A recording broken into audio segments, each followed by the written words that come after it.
ang dalawa pang Shaldag Mark V Fast Attack Interdiction Craft Missile ng Philippine Navy i-co-commission na. Ito nga po mga idol, ang pinakabagong barko ng ating bansa sa kasalukuyan. Yan ang pag-uusapan natin, pero bago yan, kung bago ka lang sa aking channel, ay huwag mong kalimutang mag-like, subscribe at hit mo na rin ang notification bell button para lagi kang updated sa mga bagong videos natin.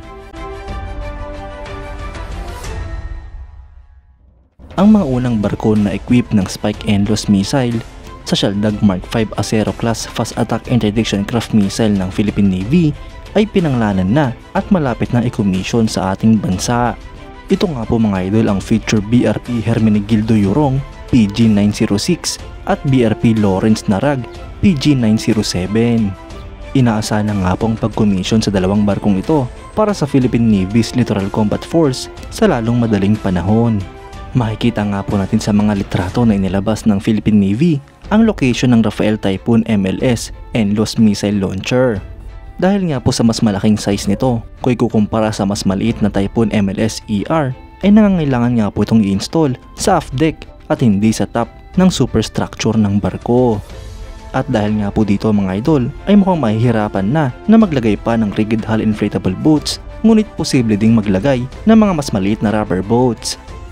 Ang Shaldag class patrol boat mga idol ay maliit ngunit mabibilis na class ng patrol boats na dinevelop para sa Israeli Navy at nilaunch noong 1989.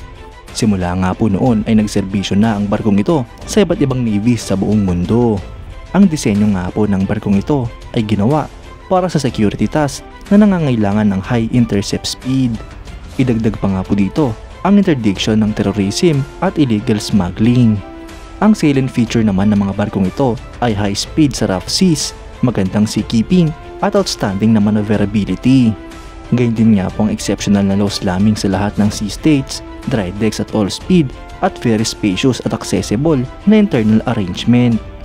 Ang Shaldag mga idol ay kinonceptualize ng Israel shipyards upang tugunan ang request ng Israeli Navy para sa mga fast patrol boat na poprotekta sa Israeli waters kontra sa mga terrorist threats. Ang mga barko nga pong ito ay may displacement na 72 tons, may habang nga po itong 24.8 meters, beam na 6.0 meters at draught na 1.2 meters. Ang propulsion naman nga po nito ay dalawang MTU 12V 396TE engines at dalawang steerable Kimawa water jets. Meron nga po itong maximum speed na 50 knots at may capacity hanggang sa 6 tons. May complement naman nga po ito na 15 at may armament na isang Typhoon weapon system na may 25mm gun, isang 20mm cannon, dalawang 0.5-inch general purpose machine guns at mga missile launcher.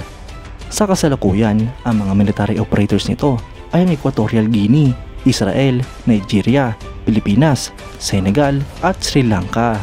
Habang law enforcement agency operator naman ang Argentina, Azerbaijan, Cyprus at Romania.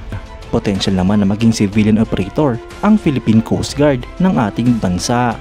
Mga idol, unti-unti na nga pong nagbubunga ang modernization program ng AFP. Naaalala ko pa nga po noon ay binabalita lamang natin ang pagbili ng ating bansa ng 9 na units ng mga Shaldag Mark V mula sa Israel.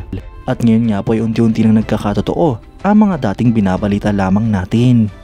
Hindi nga po magtatagal mga idol at makukumpleto rin ang 9 na units ng mga Shaldag Mark V Fast Attack Interdiction Craft para sa Philippine Navy. Kailangan nga po ito ng ating bansa lalo na sa West Philippine Sea. Ngunit dahil 9 na units lamang ang mga ito ay kulang pa rin ito upang mag-operate sa lahat ng teritoryo ng ating bansa.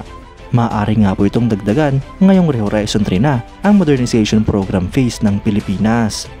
Kayo mga idol, anong masasabi nyo? Comment down below for your thoughts and opinions. At yan nga lang po ang pag-uusapan natin ngayon mga idol. Maraming salamat sa panonood.